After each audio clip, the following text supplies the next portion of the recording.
Sam?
Alô, boa noite a todos. Todos me escutam bem?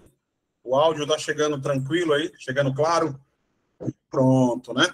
Todos sejam muito bem-vindos à nossa aula aberta, né? Hoje nós vamos trabalhar no município de Altaneira, né? Bora lá. Antes de mais nada, nós vamos estabelecer... Opa, Suana. Suana levantou a mão aí já. Fala que eu te escuto, Suana. Não, mentira, não escuto não. Eu estou sem fone. Mas manda aí no chat. Suana já levantou a mão. Ela deve estar querendo doar um Pix para o professor. Deve ser alguma coisa assim. Ora, cadê meu fone? Opa, botando aqui o fone de ouvido. Opa, Suana, fala. Manda aí no chat, porque eu estou sem áudio. Estou colocando o áudio agora. Mas estou escutando aqui e tal. Pronto. Conectando o áudio. Boa noite. O que é que você manda? Deixa eu conectar aqui o meu áudio para ela escutar em claro e bom tom. Prontinho. Conectando o meu áudio. Áudio conectado. Pronto. Fala. É o Pix que você ia mandar? Pode mandar. Estou recebendo. Não tem problema não.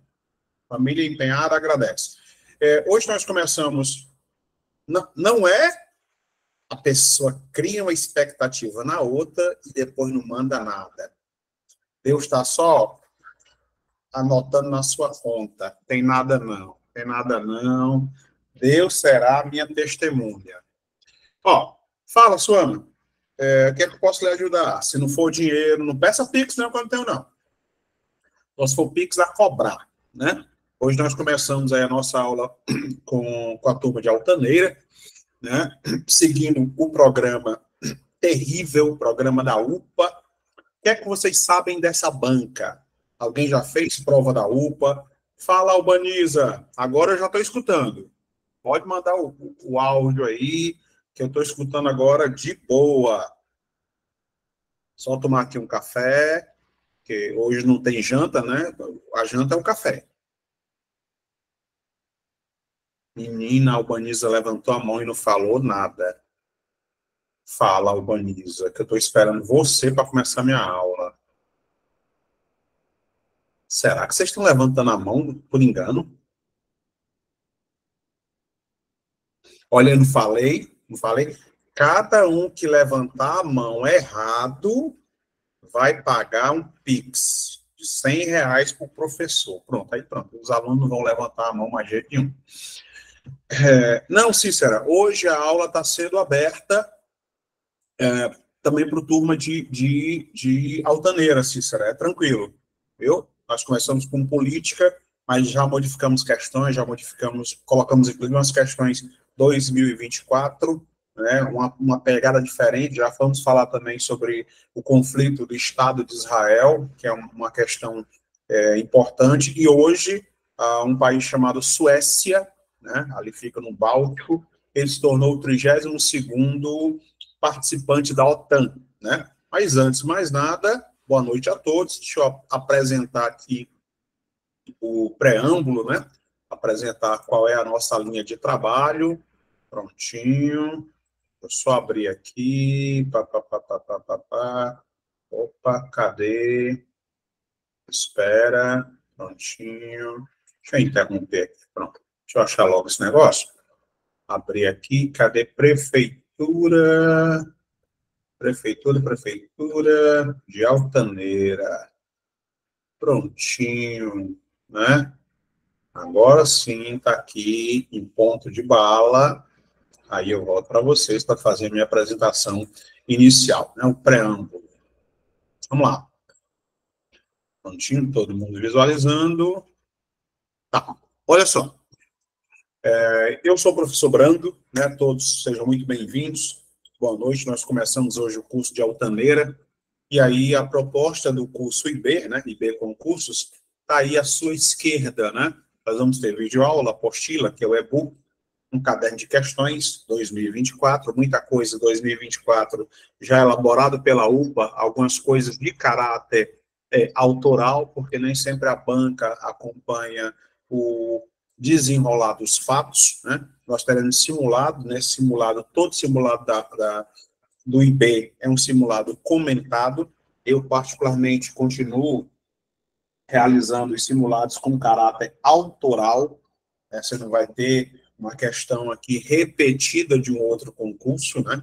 Quando o nosso curso já está se desenvolvendo, eu faço questão de criar as questões do zero, né? E isso tem nos rendido alguns bons frutos, né? Entre os frutos rendidos, nós vamos ter aqui, por exemplo, ó, o primeiro lugar do concurso de porteiras. Né? Você está visualizando aí, primeiro lugar de concurso de porteiras, ó. Tem aqui assim, cadê? Essa mesa, vez por outra, dá uns bugs, mas como ela não tem vontade própria, né? Sou eu que comando aqui o circo. Então, ó, nós temos aqui, ó, primeiro lugar em Porteira, primeiro lugar em Acopiara, primeiro lugar em Abaiara, primeiro lugar em Granja, primeiro lugar em Iguatu, primeiro lugar em Pedra Branca, na verdade foi em 2023, não 2024, primeiro lugar no Crato. De todos esses aqui, eu só não participei do Crato, que alguém teve a infeliz ideia de tirar meu conteúdo. Aqui nós temos o programa do nosso concurso, concurso de altaneira, né? Isso aqui vale para todos os cargos. E aí começa com os aspectos geográficos, históricos, políticos e administrativos do mundo, do Brasil, do Ceará e do município de Altaneira. Geralmente, essas questões de caráter regional, história, geografia, política, economia do município, fica lá para o final. Por que é que fica lá para o final? Porque a gente vai preparando novos materiais, vai pegando livro, vai pegando dados do IBGE, do IPES, do próprio site da prefeitura, para que nós não tenhamos nenhum problema. Eu, particularmente, o IB trabalha com dados, quando dados são necessários, em 3 esferas: federal, o IBGE, estadual, o IPES, Instituto de Pesquisa e Estatística do Ceará, e trabalha também com informações disponibilizadas pela prefeitura e câmaras municipais, tá? E aí nós vamos começar com a aula de hoje, que é atualidades, né? Atualidades históricas, científicas, sociais, políticas, econômicas, culturais, ambientais e administrativas do mundo, do Brasil, do Ceará e do município de Altaneira, né? E aqui os nossos resultados, né? Nosso quadro de honra, né? A Sayonara, quem mais aí? O Daniel, né? Todas as pessoas que passaram bem colocados. Nem todos em primeiro lugar, mas o importante é você assumir o seu cargo. E aqui, alguns primeiros lugares, né? Iguatu, primeiro lugar em Granja, concurso do ano passado, né? Primeiro lugar também em Abaiara, né? Isso é importante para estimular quem está começando agora. Nós temos aí primeiro, segundo, primeiro e segundo de nível superior, primeiro e segundo, primeiro e primeiro de nível médio, em várias funções para nível médio, né? E aí, o trabalho do IB, né? Nós temos a apostila de língua portuguesa e também teremos uma apostila de conhecimentos gerais de Altaneira, que vai envolver, entre outras coisas, atualidades, conhecimentos gerais do município, né? Aqui a sede, né, do IB, onde acontecem as nossas aulas aqui no auditório, né? Tem vários. Esse professor aqui no campo é o professor Rafael Rocha, né, que é parceiro do IB, meu colega de trabalho de longa data, né, de outros carnavais também. E aqui, como é que vai funcionar o nosso curso, né, para quem ainda não fez a matrícula, né? As aulas ficam gravadas, aí eu não consegui assistir, fui ao médico, não estava bem, cheguei tarde do trabalho, não tem problema, a aula está gravada.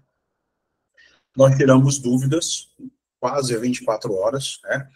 O caderno está separado por questões por disciplina, e no meu caso, por questão, por disciplina e por assunto, né? E principalmente, né, o mais importante no meu caso, que é a parte de material atualizado. Tranquilo? Vou voltar aí para vocês, para a gente começar oficialmente, valendo, de com força com a nossa aula. Opa, quem foi que chegou depois? Não apareceu, não?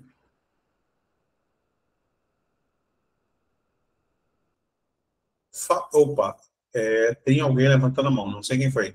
Deixa eu ver aqui. Cícera, tá, IB, tem que projetar. Não apareceu, não? Gente, não apareceu as minhas projeções, não? Não acredito. Vocês estão falando sério? Deixa eu ver aqui, ó. Compartilhar. Voltar aqui para o meu. Está aparecendo aqui, ó. Primeiro lugar, falamos aqui a princípio, o nosso conteúdo programático, todinho, aspectos geográficos, históricos, atualidades. A gente vai começar hoje, inclusive, com esse tópico aqui, ó, que é o tópico sobre política, né, Brasil e mundo, os nossos aprovados, né, aí nós temos aí os aprovados de 2023, que repercussão em 2024, vários primeiros lugares, né, o último aí de Acopiara, as nossas apostilas que já estão disponíveis, né, o português já está disponível integralmente, o de atualidades ainda não está disponível, porque ela vai sendo montada aula a aula, você vai recebendo o e-book atualizado semana a semana, né? Aqui, um dos nossos aulões presenciais, né? Aqui, de novo, nosso companheiro de batalha, professor Rafael Rocha, da Geografia, né? E aí, o que é que o curso oferece e o que você vai ter acesso, né? Atendimento, caderno de questões, o grupo oficial de alunos do WhatsApp, material atualizado, e no finalzinho aqui, simulados, uma revisão final e um acesso à nossa plataforma durante um ano.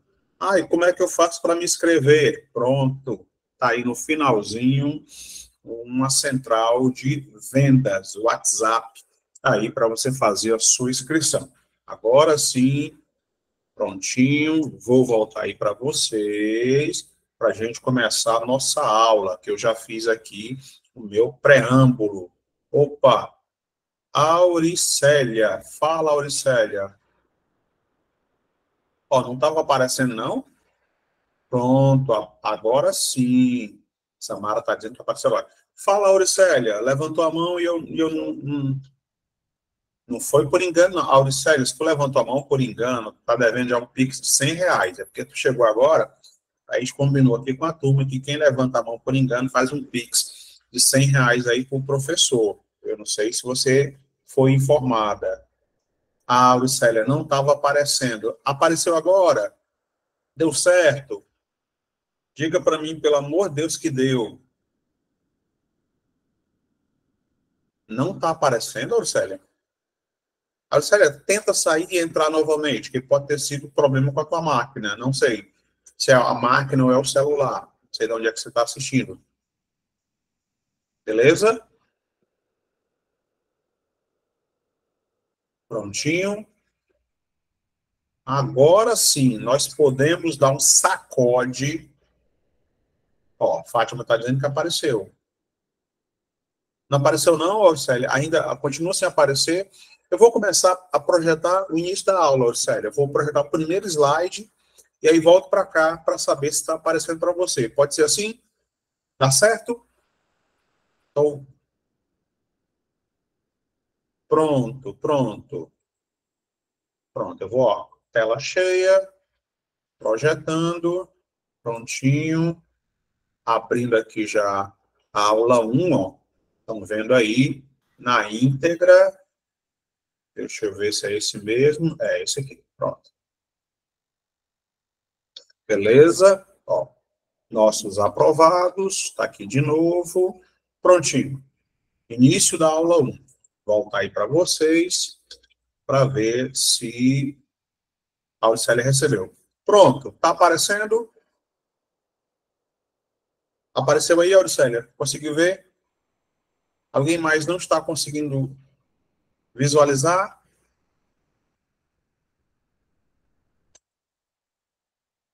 Ou só foi a Auricélia? A Auricélia ainda não está aparecendo para você? Então, Auricélia, deve ser o teu aparelho. ou o teu notebook, não sei, né? Porque para todo mundo está aparecendo. Ó, meu aparece, fala que estranho, né? Porque eu tô, ó, todo mundo está dizendo que está aparecendo normal. Faz o seguinte, Auricélia, faz como eu te falei, sai e volta de novo pro mesmo grupo. Dá certo para tu? Pronto, sai rapidinho e volta, que aí deve aparecer. Ó, beleza? Então, vamos lá, vamos começar. Boa noite a todos, eu sou o professor Brando, vou estar com vocês aí na disciplina de Atualidades e Conhecimentos Gerais, e aí nós vamos começar hoje, agora, nesse momento, né, com a nossa parte de política brasileira. Né? Nós temos hoje política brasileira e política internacional. Já me antecipando para não ter problema. Não confunda de jeito nenhum política com filiação política. Política com política partidária. Política com ideologia. Por que é que eu digo logo isso de cara na primeira aula? Certo? Que pode ser que apareça aqui um ou outro assunto que fira, que choque a sua ideologia política. Não sei se você é de direita, de esquerda, de centro. Não é interessante para mim saber. A banca também não quer saber. Eu digo, isso parece até grosseria, mas não é. Por quê? A sua ideologia é sua, é exclusivamente sua. Não interessa a banca. Por que é que eu digo isso? Porque a UPA, a nossa banca, vez por outra, ela coloca uma questão de orientação política. E aí pode ser que na resolução dessa questão você possa ser atrapalhado por questões ideológicas. Então, a atualidades não trabalha com ideologia, trabalha com fatos. Fatos. O governo atual acertou, nós vamos dizer se foi uma questão de atualidades. O governo anterior acertou, vamos dizer se ele acertou ou não. Nunca sobre o viés político, sempre sobre o viés informativo. Tranquilo? Então, nós temos aqui, inicialmente, a composição do governo do Luiz Inácio Lula da Silva. Vários dessas figuras aqui já não estão mais. Por exemplo, esse rapaz aqui, ó, da Segurança Institucional, o Marcos Gonçalves Dias, não está mais nessa pasta. Ele esteve envolvido naquele evento do dia 8 de janeiro. O evento do dia 8 de janeiro já teve CPI, ainda está dando confusão. Ele foi defenestrado, né? Ele foi jogado pela janela, já não ocupa mais esse cargo. Os demais continuam aqui nessa primeira imagem. Na segunda imagem, nós já tivemos também outras mudanças. Essa moça bem aqui assim, ó, Daniela do Vaguinho, igual Big Brother, pegou o beco. Por quê? Associação criminosa com milicianos no Rio de Janeiro. No lugar dela entrou nada mais, nada menos do que Celso Sabino, certinho? Outra moça que pegou o beco também, foi defenestrada, foi demitida, a ministra dos Esportes, Ana Moser, né? Ana Moser também já não é mais ministra do governo Luiz Inácio Lula da Silva, né? Entrou no lugar dela uma figura chamada André Fufuca, outro que também já não é mais ministro, o senhor Flávio Dino. Ele não é mais um ministro da Justiça e Segurança Pública. Agora, ele é um ministro do STF. E tem alguns ministros que você escuta falar, vê mais frequentemente na mídia, né? Por exemplo, esse aqui aparece muito frequentemente na mídia, ó. Você tem a obrigação moral de saber quem é esse rapaz. O senhor Camilo Santana, ministro da Educação. Nós tivemos recentemente o Carnaval, aqui embaixo, a ministra Margarete Menezes, né, que está aqui cortada, a eterna ministra do Meio Ambiente, dona Marina Silva, né, essa ministra aqui que o Senado hoje encaminhou um pedido de impeachment à dona Sônia Guajajara. Originalmente, o nome desse ministério era Ministério dos Povos Indígenas. Agora, esse ministério chama-se Ministério dos Povos Originários, né?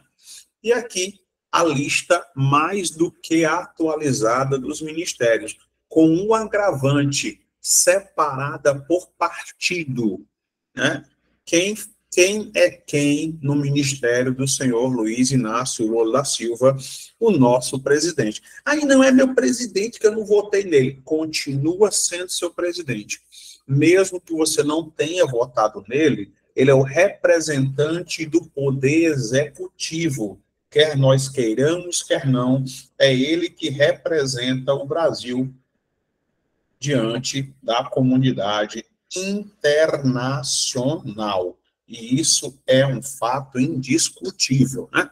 Ó, 10 ministros do PT, 3 ministros do MDB, anteriormente chamado PMDB, né? 2 do PSB, e até... Alô? E aí tem ministro que nem tem vinculação partidária. Ó, nós temos PDT, PSOL, PCdoB, PP, Republicano, Rede e esses aqui que não têm partido declarado. Entre eles, o novo ministro da Justiça, o senhor Ricardo Lewandowski. Se vocês recordam, o Ricardo Lewandowski era ministro do STF. Se aposentou do STF e agora ocupa a pasta que anteriormente era do Flávio Dino. Nós temos aqui, inclusive, a nossa composição, né, do STF, né? No nosso e-book está ainda mais atualizado.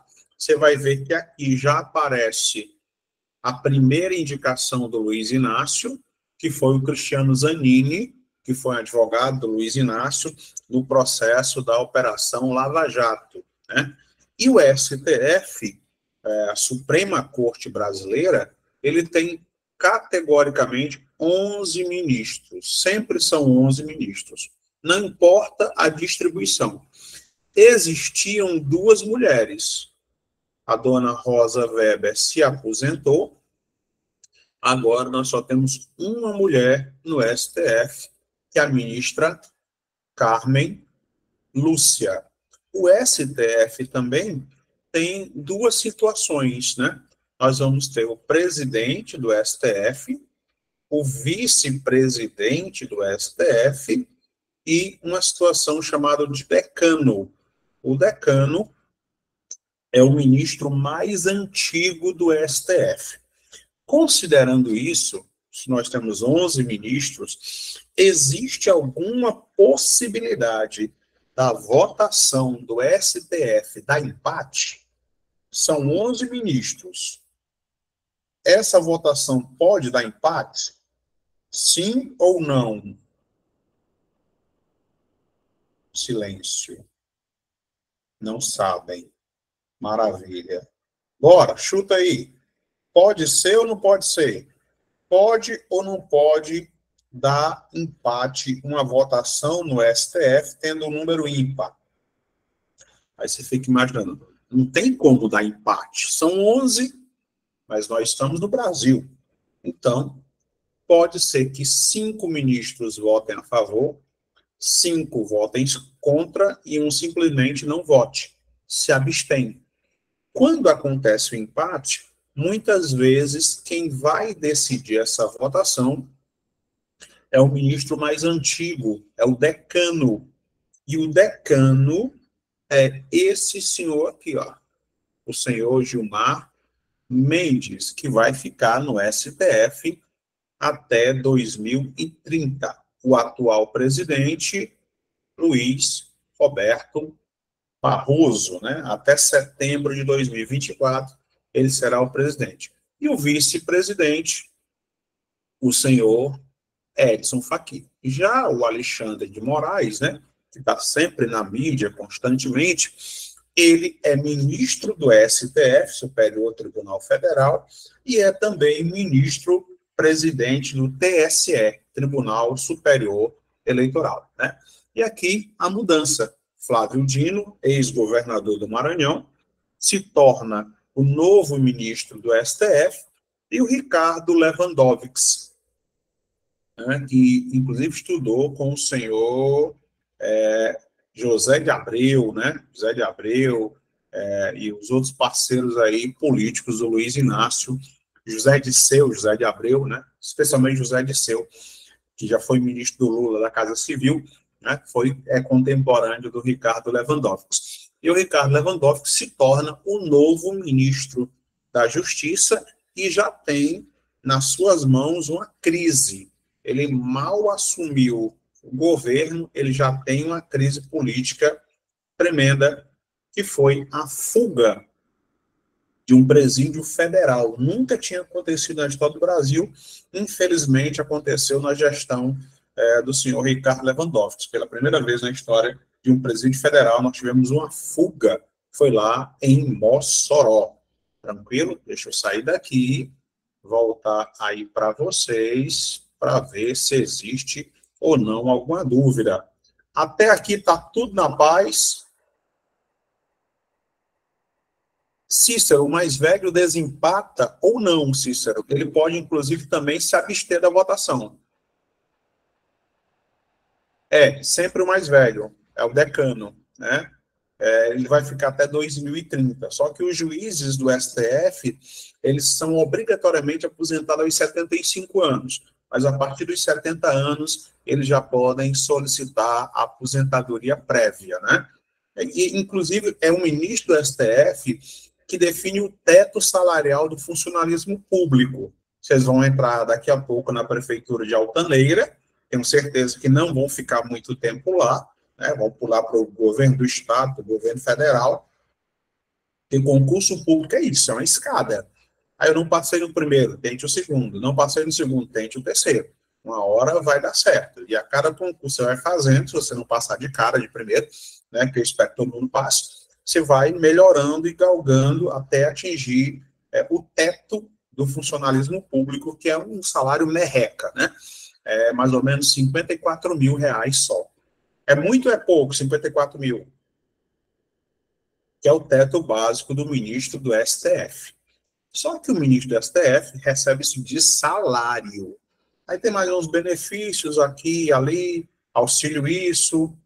Muito? Conversa é essa? Não, Cícero, não, é besteira. Vou explicar. Quanto mais dinheiro você ganha, mais caro a sua vida fica. Vou dar um exemplo bem prático. Você come em casa aquela margarina Qualy. Nada contra a manteiga Qualy e tal. Você come. Você ganhou hoje 2 mil, 3 mil. Quando você passar a ganhar 15 mil, você, minha nossa, isso é pura sebo. Meu Deus, como é que eu pude comer isso? Por quê? Porque seu gosto vai ficando mais caro. Vai ficando mais caro. Você vai viajar, não quero viajar do Ceará, não, estou cansado do Ceará. Vai para a Europa. Eu quero conhecer a África, a terra dos meus patrícios. Seu gosto vai ficando caro, a sua vida vai ficando mais cara. E aí, de repente, aqueles 15 mil reais não dá mais para nada. Teve uma juíza aqui no Brasil que recebia 67 mil, dizendo que estava passando fome. Eu estou passando fome com 67 mil. Essa mulher estava comendo o quê? Um boi albino da Finlândia, uma coisa assim, bem estranha. Só pode, é a única explicação. Por isso, o nosso padrão de vida é sempre... Olha aí, Samara é uma mulher cara. Eu dependo do namorado, marido, né? Amanhã, que é o Dia das Mulheres, ó, facada, ela já comprou o presente hoje. Amanhã ela entrega só o boleto, ou então ela mesmo se presenteia, que é mais garantido, manda só informação. Amor, que o meu presente, aí ele abre, tem um infarto, preço desse tamanho, né? É o que acontece. Bom, ainda. Boa, Samara, exatamente isso. Já fez o Pix? Esse marido, irmão, sei lá o quê, marido, namorado, ficante, pegante, para não tem uma irmã, não, com essa mesma mania de fazer Pix para os outros. Eu estou precisando de uma pessoa dessa na minha vida, né? Faz o Pix. Ai, é bom demais, né? Ainda não inventaram o Pix a cobrar, mas eu acho que vou inventar logo, logo. Tranquilo, meninos? Podemos manter nesse ritmo? Tranquilo? Porque tem muito assunto e ainda tem umas questõezinhas para fazer, porque não existe aula sem resolução de questões. Então, vamos embora. Começamos a ver a estrutura política do Brasil, né? Que é essa esculhambação que a gente já conhece de longa data. Já vimos aí os ministros, ó, sempre mostrando aqui os nossos aprovados, né? Material atualizadíssimo. Vamos lá. Lewandowski e Flávio Dino. E aqui nós temos um problema gigantesco, que é um problema antigo, mas está sendo cobrado agora, de novo, nos concursos públicos, né? Que é a questão do marco temporal. O que é o marco temporal, né? O marco temporal ele foi sugerido lá na década de 80, 1988, né? Vocês que são mais novos do que eu tenho 31, né? Em 1988, foi promulgada, no dia 5 de outubro, a chamada Constituição Cidadã. E um capítulo especial da Constituição vai tratar dos povos originários, né? Povos originários, né? Muitas vezes confundido com os índios. Índios são um exemplo de povos originários, tranquilo? No entanto, em 2007, 2007, quem é que estava governando o Brasil em 2007? O senhor Luiz Inácio Lula da Silva. Nesse segundo mandato do Luiz Inácio, na verdade, no primeiro mandato do Luiz Inácio, né, foi sugerido e foi discutido lá no Congresso o marco temporal. O que é que o marco temporal propõe? De que os índios, os povos originários, só deveriam ter acesso à terra se eles confirmassem a presença nessas mesmas terras até 1988. Por exemplo, dá um exemplo aqui de Fortaleza, região metropolitana de Fortaleza. Nós temos aqui próximo a Fortaleza os índios tapebas, certinho? Aqui em Caucaia, próximo a Fortaleza. Então, para os caucaias, para os índios tapebas terem acesso à terra que eles têm hoje, eles deveriam estar ocupando a área que eles ocupam até o dia 5 de outubro de 1988. Ah, não, mas se descobriu que os tapebas só ocupavam a região depois de 1988. Então, esses índios não teriam acesso a essas terras, não teriam direito à demarcação dessas terras. Ou seja, é um tema polêmico, tá? E esse tema polêmico, ele voltou a ter importância em 2023, mas até o presente momento, esse assunto está sob veto presidencial. Significa dizer que esse assunto não será discutido? Não. Significa dizer que durante um tempo ele vai ser arquivado e depois, novamente, ele vai voltar à tona, especialmente porque as terras dos povos originários, dos índios, estão lotadas de garimpos ilegais. E também é muito comum que haja conflito entre os povos originários e os invasores. Tranquilo? Aí nós temos aqui já uma mudança política, não mais apenas no Brasil, mas também em toda a América Latina, né? Quando se fala em América Latina, nós estamos falando categoricamente da América do Sul, da América Central e também do México, toda a América Latina. Mas, principalmente, a América do Sul, ela trocou a sua posição política. Até 2019, os governos da América do Sul eram basicamente governos de direita. Em 2023, a maior parte dos governos passa a ser governo de esquerda. E 2024 já teve outra mudança, né? Um exemplo de um governo de direita, que não é da América do Sul, mas é da América Central, é esse rapaz aqui, o Nayib Bukele, que muito recentemente foi eleito com 87% de aprovação. Agora, a aprovação desse rapaz está muito vinculada também às mudanças políticas e econômicas que ele fez em El Salvador. Ele mandou encarcerar, ele mandou prender mais de 60 mil pessoas. Além de mandar prender mais de 60 mil pessoas, ele obrigou esses presos a trabalharem. Esses presos saem com a tornozeleira, saem com correntes nos pés e vão lá fazer reformas de estrada, de escolas, de hospitais, para diminuir ou minimizar os danos que esses mesmos bandidos fizeram. Claro que muita gente, não só no país dele, como fora do país dele, diz que isso é uma medida ditatorial. No entanto, a violência no país caiu 90%.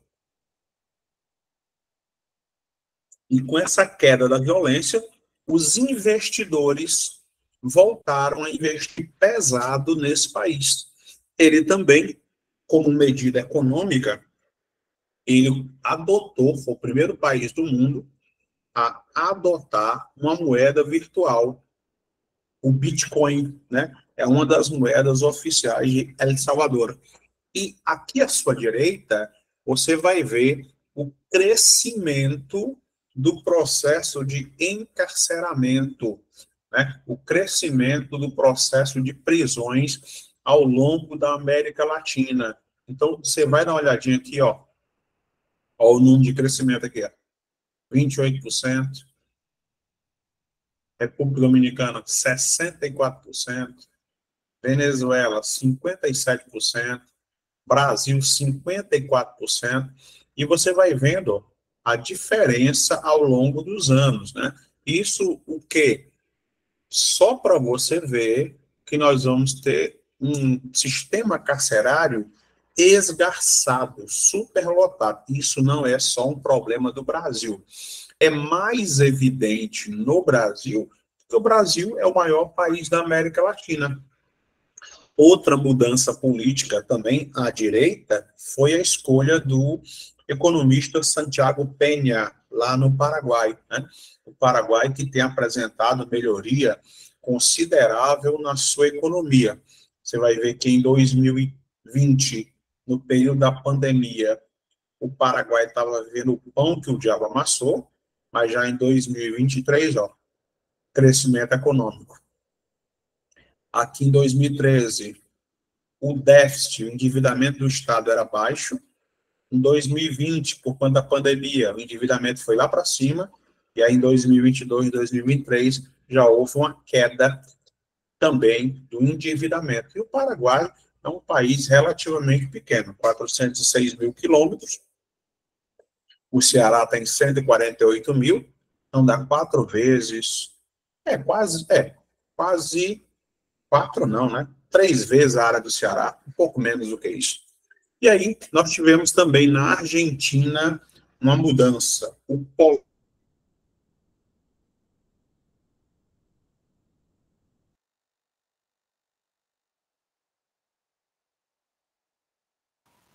Professor, o senhor desligou o microfone.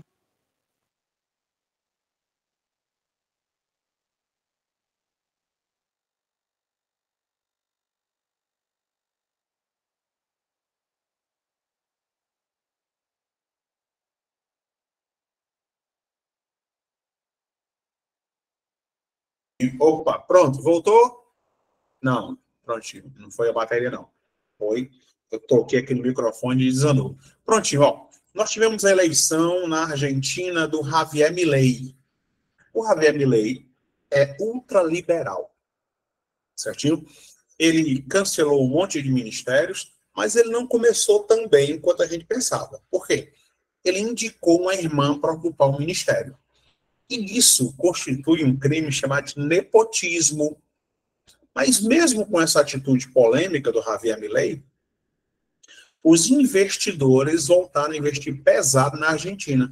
E a Argentina já apresenta uma melhoria do seu desenvolvimento econômico. Anteriormente, 42% da população da Argentina estava vivendo abaixo da linha de pobreza. Agora, o Javier Milei tem muitos problemas para resolver, né? A Argentina é um país endividado, a Argentina está entrando no terceiro empréstimo com o FMI e tem um histórico de calote.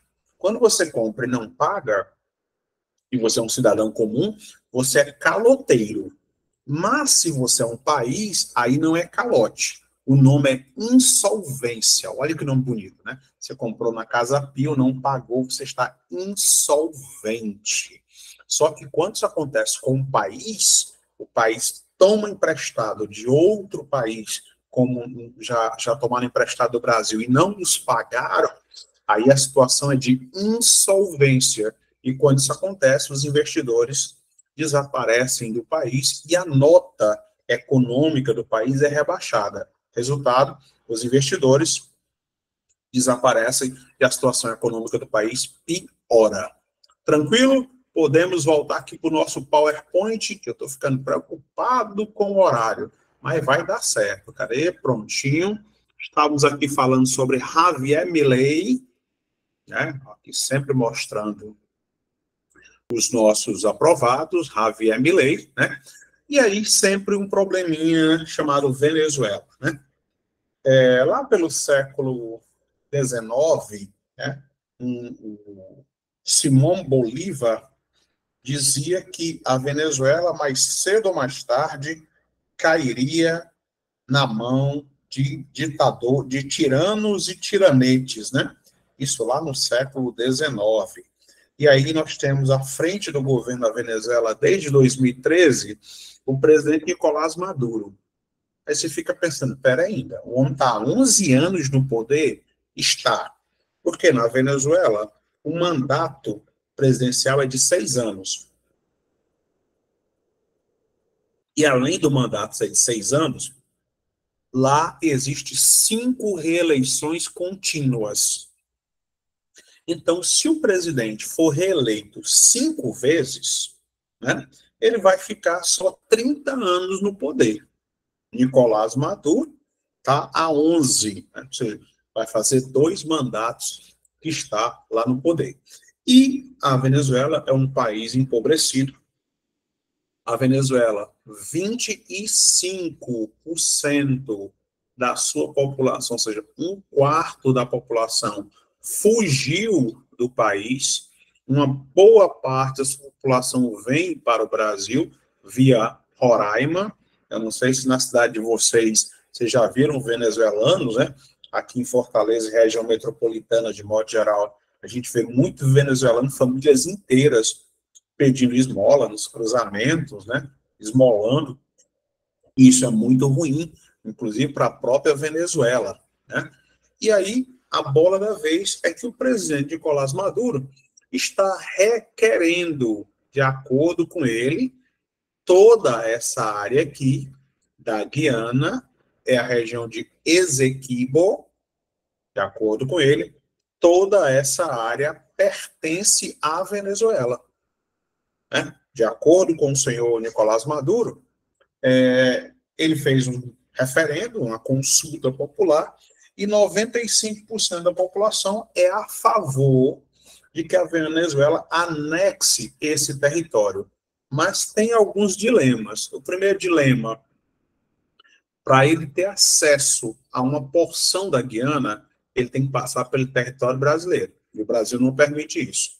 Segundo, a discussão sobre Esequibo, está vinculada diretamente à descoberta de jazidas gigantescas de petróleo na região.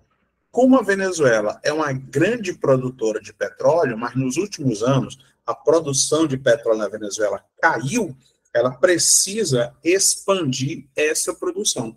Ainda na América Latina, nós vamos ter um probleminha com o Equador, né? O Equador está vivendo desde 2021, ganhou força em 2023 e tem repercussão atualmente em 2024, uma crise de segurança, especialmente com grupos vinculados ao narcotráfico e particularmente com o fato de um grupo financiado pelo tráfico chamado as Farc, Forças Armadas Revolucionárias da Colômbia, estarem infiltradas no Equador. Isso tem criado uma situação de insegurança e instabilidade. Vamos recordar que um dos candidatos à presidência do Equador foi morto ainda dentro do processo eleitoral. Tranquilo? Vou voltar aí para vocês, ver se tem alguma dúvida, se não, vamos pau na máquina. Opa, tem um chat aqui. Até aqui está tudo na paz, tudo tranquilo, mantemos esse ritmo, aceleramos, desaceleramos, tudo tranquilo? Então vamos embora, que daqui a pouco a gente vai resolver umas questõezinhas só enquanto o arroz seca. Vamos lá. Nós estamos falando mal do Equador, né? Esse país que não faz fronteira com o Brasil, né? Por causa da Cordilheira dos Andes e outras questões. Então, vamos lá. Não existe discussão política nacional ou internacional que não envolva os americanos, né? Meninos, os americanos ou norte-americanos, como queiram, têm mais partidos ou menos partidos do que nós? Eu vou até voltar aí para vocês, para olhar vocês. Vamos lá, vocês acham que os americanos têm mais partidos ou menos partidos do que o Brasil? O Brasil está com 36. Menos? Por que tu acha que tem menos, Armando? Menos? Cícero acha que tem menos também. E se eu disser para vocês que os americanos têm 272 partidos? 272. O Brasil tem 36. 272. Tem partido socialista, tem partido comunista, tem partido da maconha. No Brasil não tem partido da maconha, né? Eu espero que nunca tenha e tal, porque o negócio aqui já está sério sem partido. Pronto. Mas existem dois partidos que são mais representativos, que é o Partido Democrata e o Partido Republicano, né? Depende, Armando. Tem eleições e eleições. Nós temos sempre uma alternância entre democratas e republicanos. Sim, esses dois é que polarizam. Os menores partidos se vinculam ou aos democratas ou ao partidos republicanos. São esses dois, de fato, que comandam a política norte-americana. Mas não existem apenas dois. Sim, 272. Não, porque esses são os conhecidos.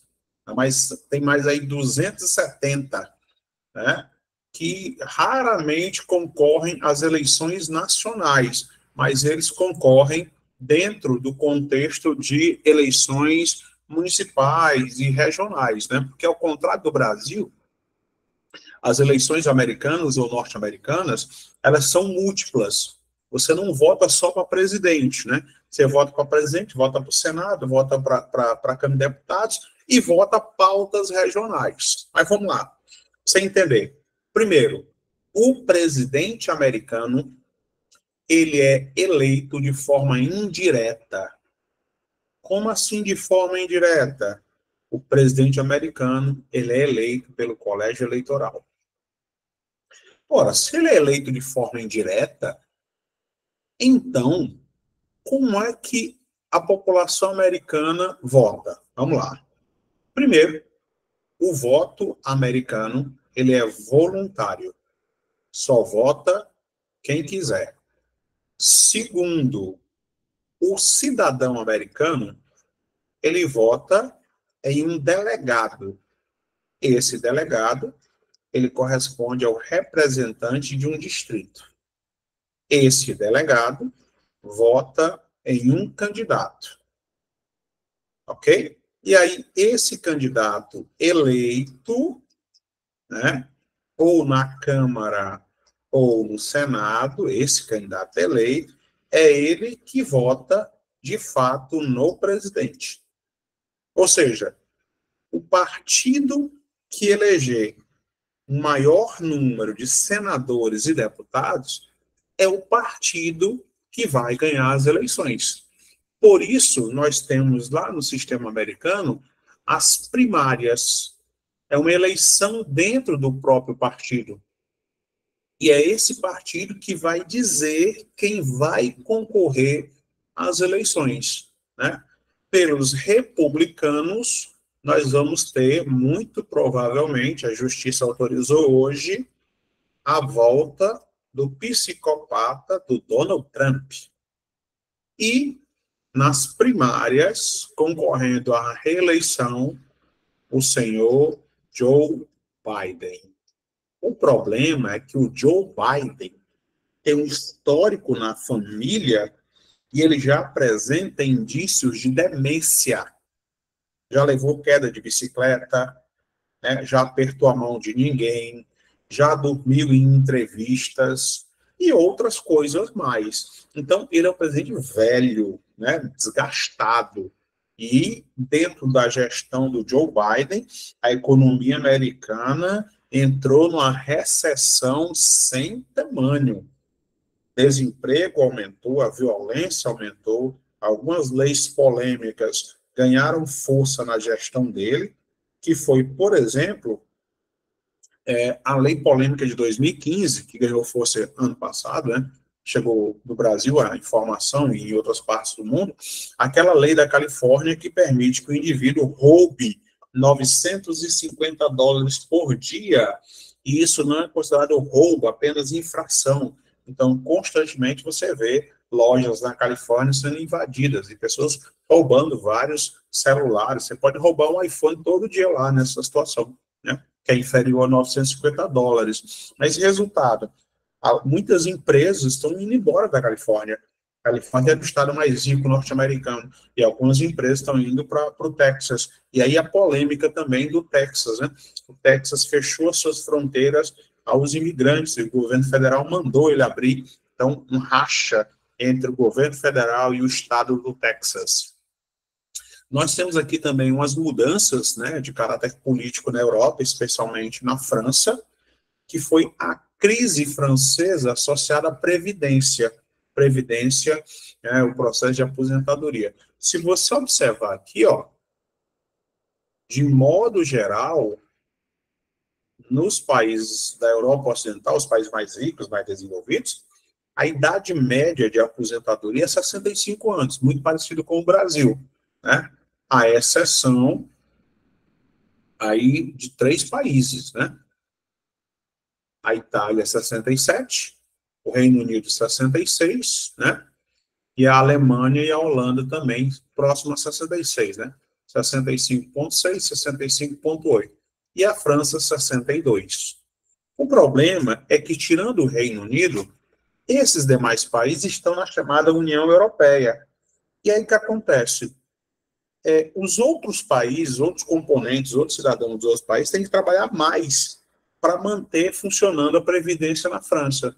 E como se não bastasse, diariamente está chegando imigrantes dessa região aqui, ó, do norte da África em direção à Europa.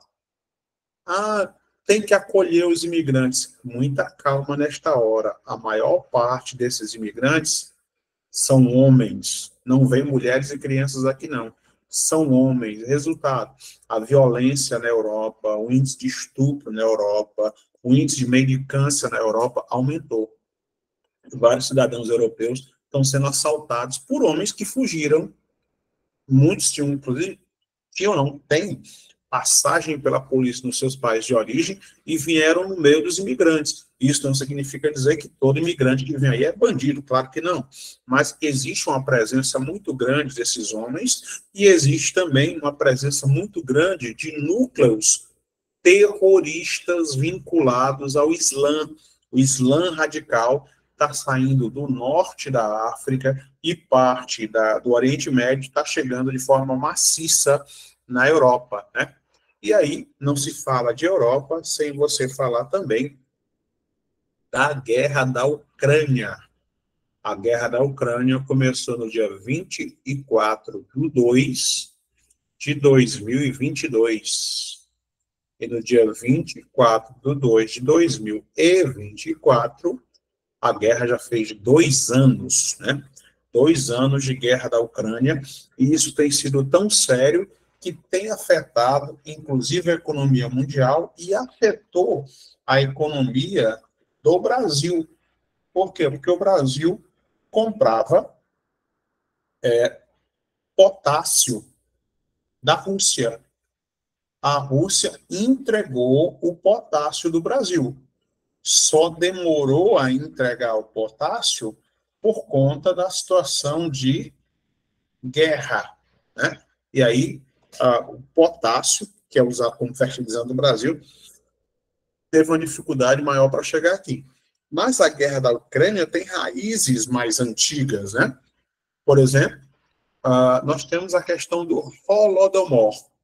O Holodomor foi um problema na época da União Soviética, entre 45 e 91 nós tivemos a Guerra Fria, mas a União Soviética existiu de 1922 até 91. Na década de 30, quem governava a União Soviética era o senhor Stalin, e ele criou uma política em que havia o recolhimento de cereais das várias repúblicas soviéticas. E aí a Ucrânia não quis enviar os seus cereais, porque se ela enviasse seus cereais para o governo central, a sua população morreria de fome. E aí, em resposta, em represália, né, o que é que acontece? O governo de Stalin cria campos de concentração e de trabalhos forçados, né, em que os ucranianos morriam de fome. Holodomor, né, aquele que morre de fome. E aí, por quê? Porque os ucranianos, em 42, quando a Rússia rompe um tratado que ela tinha com os nazistas, são acusados de ajudarem os nazistas. Em 91, a União Soviética chega ao fim, né? Em 94, acontece o chamado Tratado de Budapeste. Deixa eu voltar para aí e explicar para vocês a questão do Tratado de Budapeste de uma maneira mais simples possível. Vamos imaginar o seguinte, vamos pegar aqui, tem o Jardel, tem a Lani, pronto. Imagine aí que a Lani tem um vizinho do lado direito dela, que tem uma 12 carregada, né? E o vizinho do lado esquerdo tem uma faca de pão. E a Lani tem uma 12 carregada. Tranquilo? Se a Lani, ou o Jardel, né, qualquer um dos dois como exemplo, precisasse arrumar uma confusão, uma quizumba, uma briga, ela ia arrumar com a pessoa que tem uma 12 ou a pessoa que tem uma faca de pão? Para mim parece óbvio.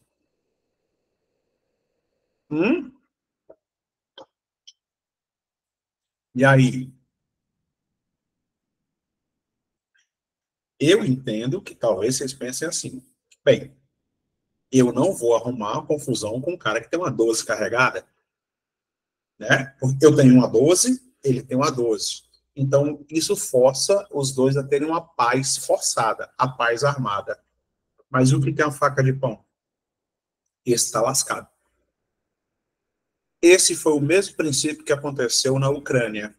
Em 94, a Ucrânia assinou o Tratado de Budapeste.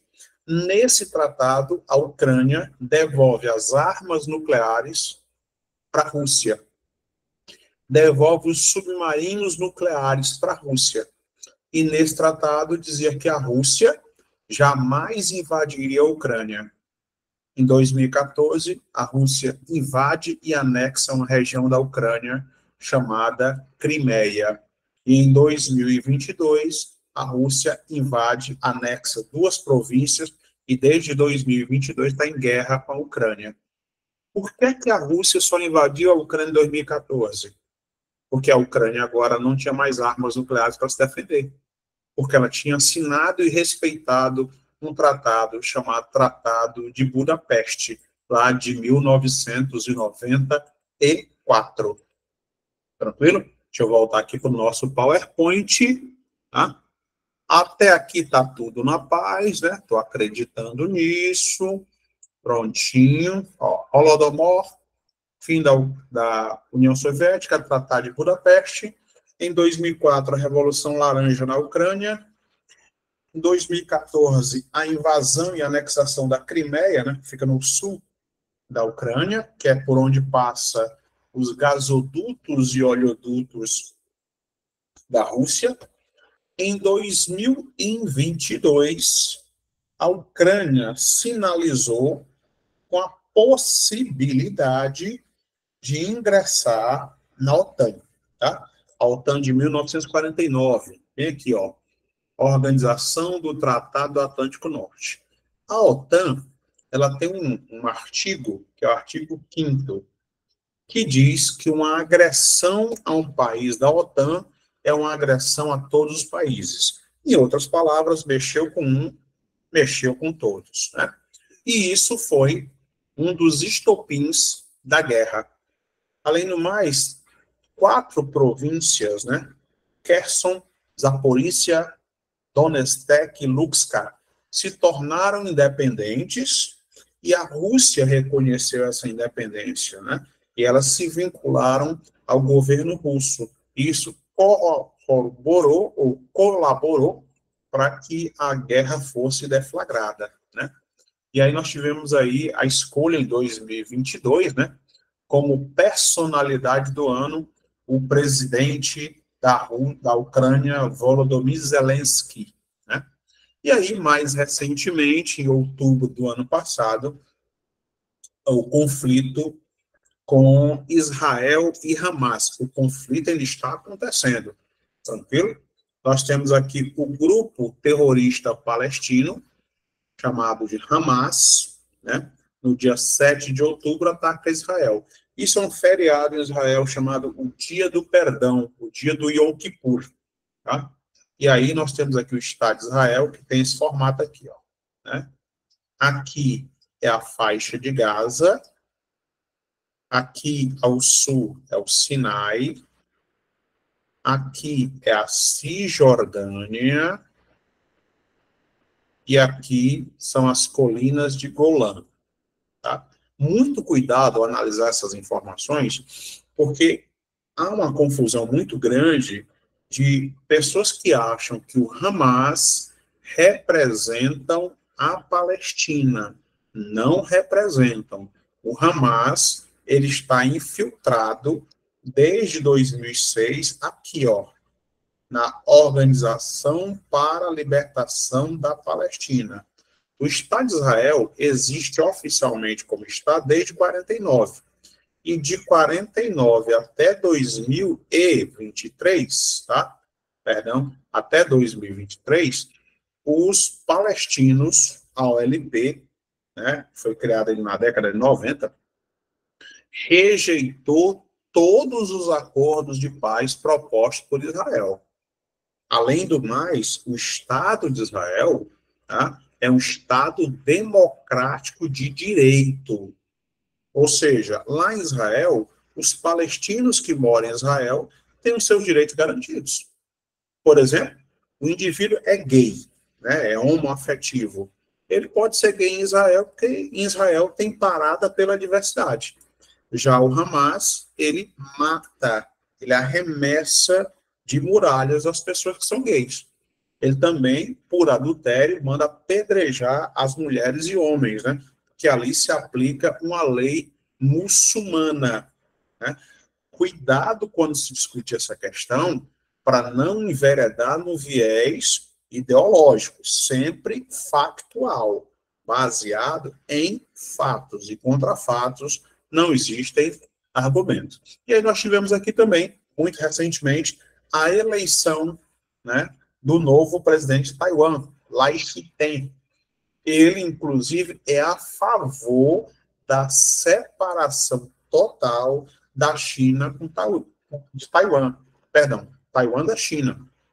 Claro que a China não aceita isso em hipótese alguma. Deixa eu voltar aí para vocês, para a gente começar aqui a resolução das nossas questões. Tranquilo?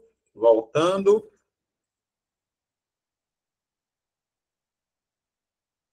Não, vai desistir? De quê? Nada, está gravado, é a maior moleza. Tranquilo demais. Gravado, assiste 14 milhões de vezes. Não se preocupe, não, é só o primeiro impacto, né? A gente acha muita informação num espaço muito curto de tempo.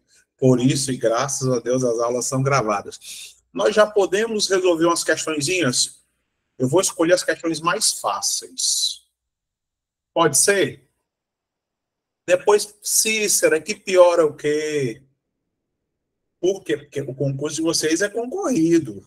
A concorrência está lendo material desatualizado, nós não. Ó, vamos resolver, são 8h37, 8 e alguma coisa. Eu vou resolver uma a uma, tá? Eu vou primeiro mostrar a questão para vocês, dou 1 minuto, 2 minutos no máximo, para você tentar resolver, e aí, na sequência, eu resolvo a questão. Tranquilo? Vamos lá. Apresentando aqui a nossa primeira questãozinha, nós colocamos 20 questões, né? Eu consigo, a gente consegue fazer 20 por aula, né? Hoje, talvez não, que é a aula 1, né, a aula aberta e tal, a gente está mais no lance de demarcar o território, marcar um ritmo. Prontinho, tá? Aí, 1 minutinho, 2 minutinhos, no máximo, para você resolver essa questãozinha aí da Prefeitura de Araçatuba, né? Falando sobre o presidente Zelensky, ou Zelensky, né?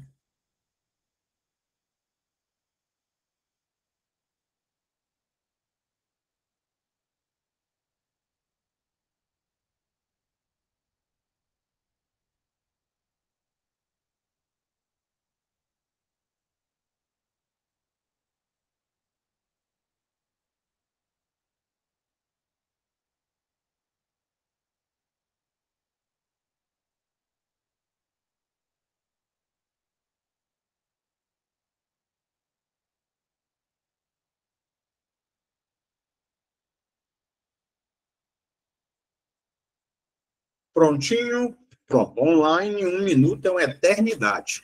Vamos lá. Os parlamentares americanos ovacionaram Zelensky durante o discurso em 21 de 12 de 2022, quando ele afirmou que a ajuda que os Estados Unidos vem fornecendo não é caridade, mas um investimento na segurança global. Certinho? Está aqui a fonte, né? BBC. E aí ele pergunta: Zelensky, presidente ucraniano, né? Vamos lá, eliminando os absurdos. Primeiro que você vai eliminar é que Zelensky, ele não está se despedindo do cargo, continua como presidente da Ucrânia. Segundo, não se falou de jeito nenhum de recuperação de florestas. O país está em guerra. A última coisa que o país está pensando é em recuperar florestas. C. Gratidão pelos recursos a recuperar a usina de Zaporizhzhia. Você lembra que nós mostramos aí no PowerPoint que Zaporizhzhia é uma das províncias que estão vinculadas à Rússia. Então, você vem para cá, a nossa primeira alternativa, a primeira questão, D de dado. Eu vou sair daqui, voltar aí para vocês, só para ver quantos acertaram essa questão. Cadê? Tranquilo? Ó, D de dado, a primeira. Nível da questão. Acharam difícil? Médio? Tranquila? Pronto. Tá vendo? As nossas questões são organizadas numa sequência lógica. Nível fácil, nível médio, nível difícil e a nível PL. O que é a nível PL? Para lascar. A questão tem um nível lá em cima que só tem um objetivo: tirar o sono da concorrência. Só para isso. Por quê? Porque se nós colocarmos só questões de nível fácil, você vai sair com a impressão de que a prova pode ser um passeio. Isso pode não acontecer. A prova pode vir num nível muito alto. E se você se acostuma a resolver questões de nível médio, de nível difícil e as PL, quando chega uma questão de nível fácil, você atropela de boa, muito tranquilo. Você vai criando musculatura intelectual. É como quem lê muito, né? Eu sou suspeito que eu leio muito, por conta do ofício também. Aí você lê muito, tem um texto lá que você sabe que ali tem uma vírgula. Você não sabe é por quê. Não sabe se é um vocativo, não sabe se é um aposto, mas você sabe que ali tem uma vírgula. Por quê? Leitura. Musculatura intelectual. E a gente só adquire isso resolvendo questão. Não tem redenção sem calvário. Vamos para a segunda questão. Agora sim, vamos ver se a segunda também é uma questão bem boazinha, como foi a nossa primeira questão. Vamos lá. Segunda questão. Segunda questão é. Aí brincou, né? Segunda questão é fácil demais. Ó. Essa daí se resolve em 1 minuto. É inadmissível que você não saiba essa questão.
Vamos lá, vamos resolver a segunda.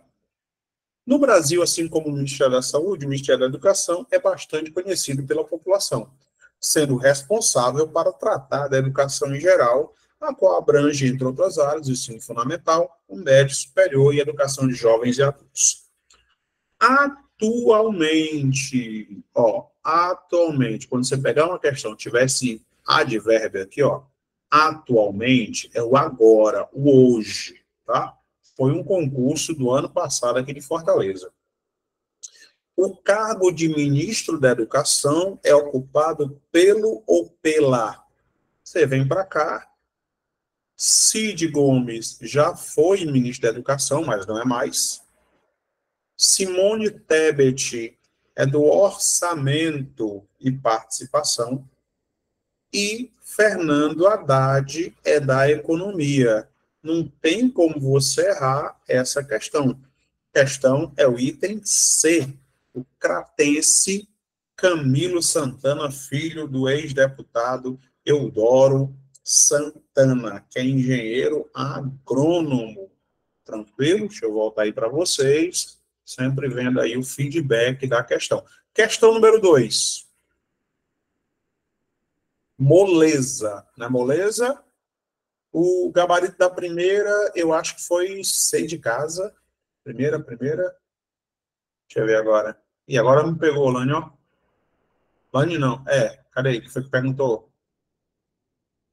Da primeira. Deixa eu olhar aqui. Lembro não. Eu tenho a memória de um peixe. Não, mentira.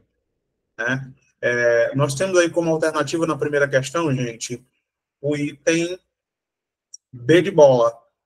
B de bola não, perdão. Cadê? D de dado. Né? Ajuda americana na guerra. D de dado a primeira. Certinho? Pronto. D e C. Tranquilo? Segunda questão. Nível fácil. Nível fácil. Primeira. nível médio, de média fácil a média, né?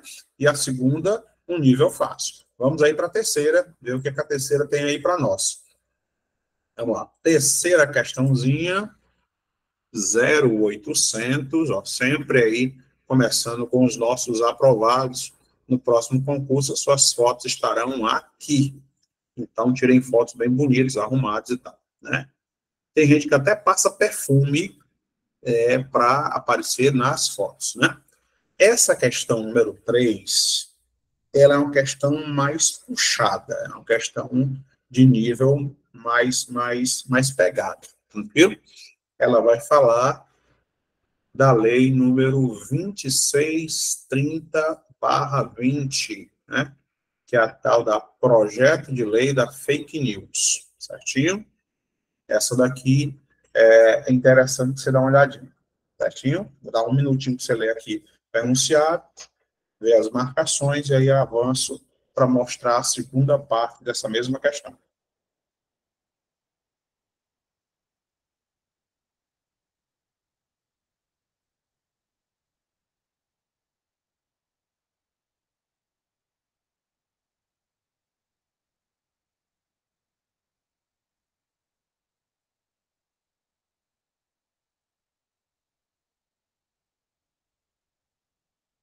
Prontinho? Vamos aqui para a segunda parte.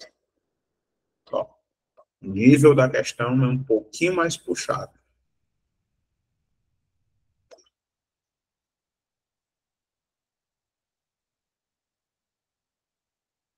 Certo? Vimos aí as duas partes.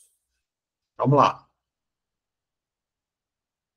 Resolvendo a primeira parte. A PL 2630/20, né, apelidada de PL da fake news, foi elaborado com o objetivo de criar a Lei Brasileira de Liberdade, Responsabilidade e Transparência na Internet, com normas e mecanismos de controle das plataformas digitais. Quando vocês pegarem esses textos maiores, vocês vão fazendo as chamadas marcações, tá?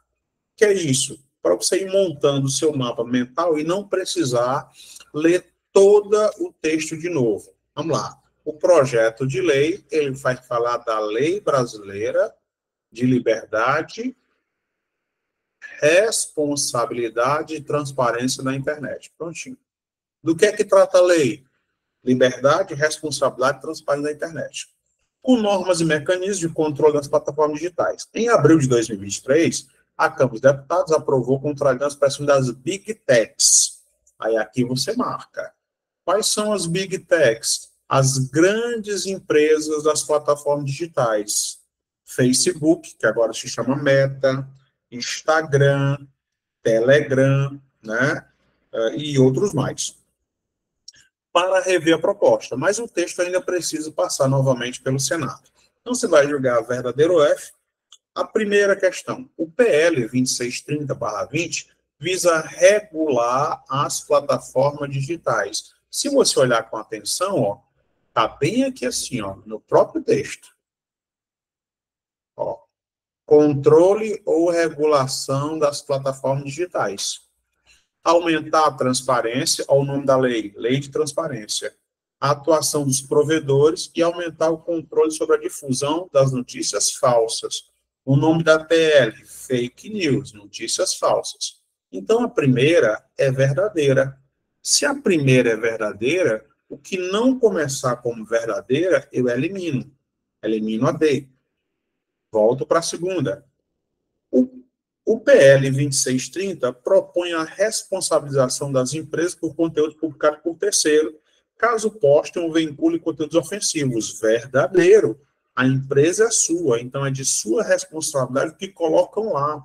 Ah, e foi um estagiário que colocou. Problema do estagiário, mas é problema seu também, que ele postou na sua plataforma. A primeira e a segunda são verdadeiras. Se a primeira e a segunda são verdadeiras, elimina o item B.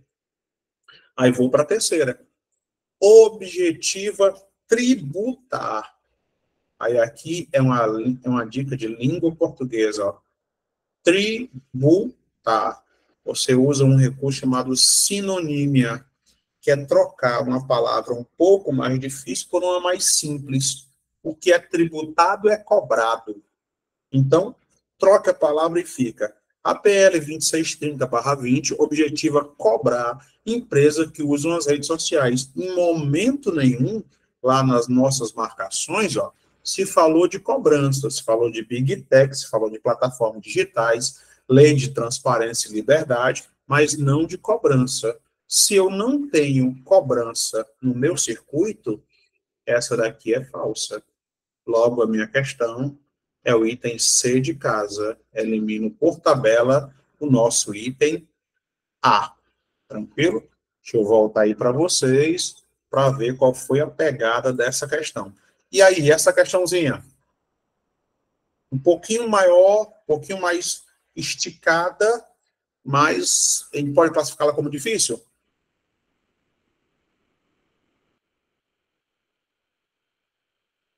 Sim, sim. Muita coisa de atualidades é texto, né? Você tem, quando a questão é bem montada, quando a questão é clara, nem sempre a gente tem essa vantagem, né? Às vezes a questão, a própria banca UPA, né? A própria banca UPA faz dessas. Eu também concordo, eu acho que ainda não é difícil, não. Ainda nós estamos na esfera de questões medianas, tá? Vamos lá. Deixa eu avançar aqui para resolver mais duas questõezinhas, ou três questõezinhas, e pode ser que a gente ache uma questão difícil nesse meio, né? Que é a nossa lista de aprovados. Vamos lá. Questão número 4, não é isso? Vamos para a questão número 4. Não, aí brincou, né? Questão número 4 é mais fácil do que a segunda. Essa daqui, 30 segundos para vocês resolverem aí, que ela é ridícula demais. E detalhe, ela foi da banca UPA, né? Só que foi de 2017. Então, o que é que eu fiz? Eu atualizei a questão. Certinho? Tanto é que aqui não tem como você se enganar. Assinale abaixo a alternativa correspondente ao nome do atual ministro, de novo, ó, o atual ministro da Fazenda.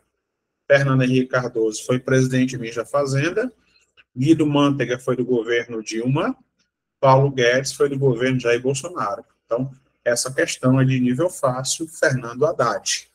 Por isso a gente resolveu tão rapidinho. Vamos pegar a quinta. Eita, a quinta parece que é um pouquinho casca grossa, viu? Ó, olha o ano. 2024. Deve ter umas 2 semanas essa prova, mais ou menos, tá? Essa aqui é nível puxado. Vou até começar a ler com vocês. Criado no contexto de comoção das atrocidades praticadas pelos nazistas contra os judeus durante a Grande Guerra, o Estado de Israel, desde a sua fundação, tem convívio de forma hostil, por vezes bélico, com nações árabes. Recente ataque perpetrado pela facção Hamas ao território israelense, ó, o que é que você faz aqui? Você já marca a situação do Hamas, ó.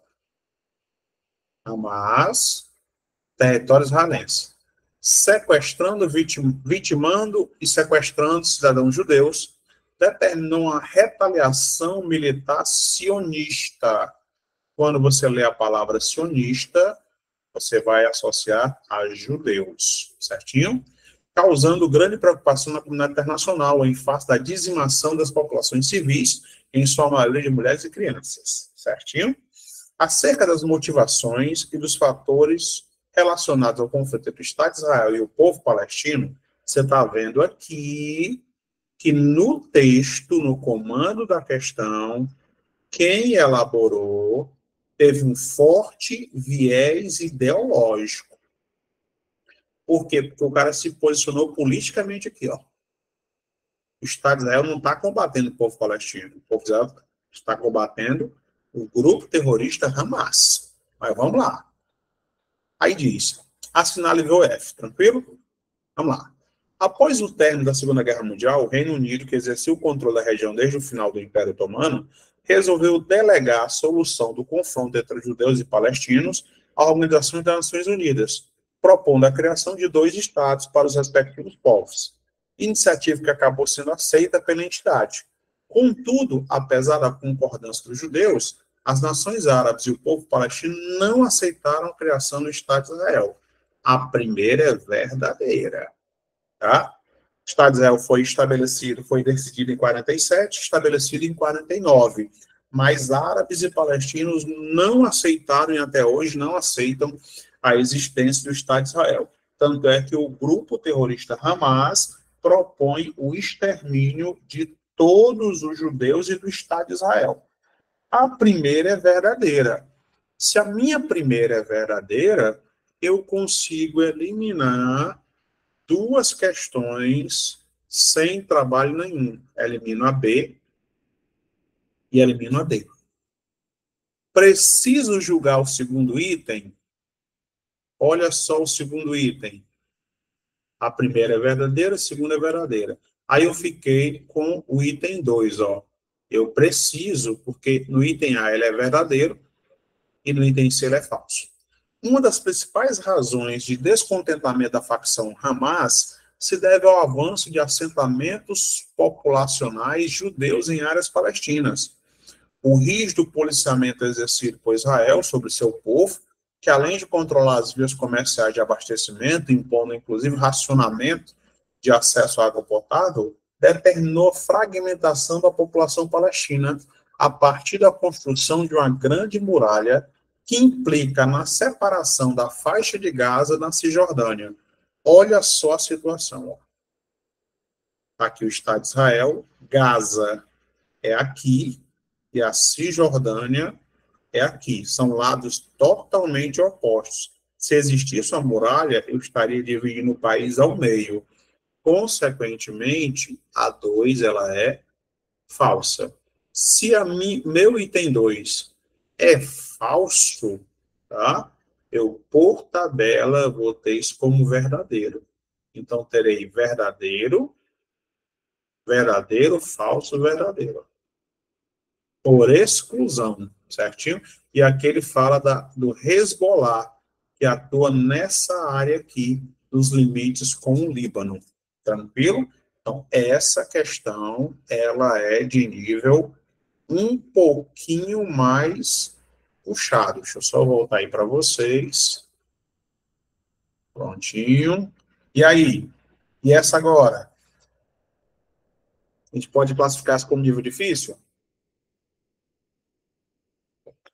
Ou só foi longa? Essa é puxada. Essa é puxada. Você tem que ler com certa atenção e marcando ponto a ponto. Tranquilo? Deixa eu expor logo aqui o meu gabarito. Tá? Você já tem o material com gabarito, mas lá no finalzinho do PowerPoint, eu sempre ponho, né, o gabarito para quem quiser printar aí no final, né, e tal, ó, lá no finalzinho, deixa eu avançar aqui, para todas as nossas questões, prontinho. Finalzinho, você pode printar a questão, ó, tá aí o gabarito, também está aí as minhas redes sociais, certinho? E aí, nós vamos, quem ainda não se matriculou, corra aí atrás, porque o nosso HIT, a nossa prova está em cima, né? 2 xícaras de café, conversa. Esses café gourmet de gente rica, meu café é um café solúvel, né? É o que eu posso pagar, é o que eu posso pagar. Você não, café gourmet, com tons não sei de quê, coisa de gente rica. Eu sou um pobre velho. Caríssimos, muitíssimo boa noite, obrigado pela paciência, nós nos encontramos na semana que vem. A todos, bom descanso. Fui, abraço.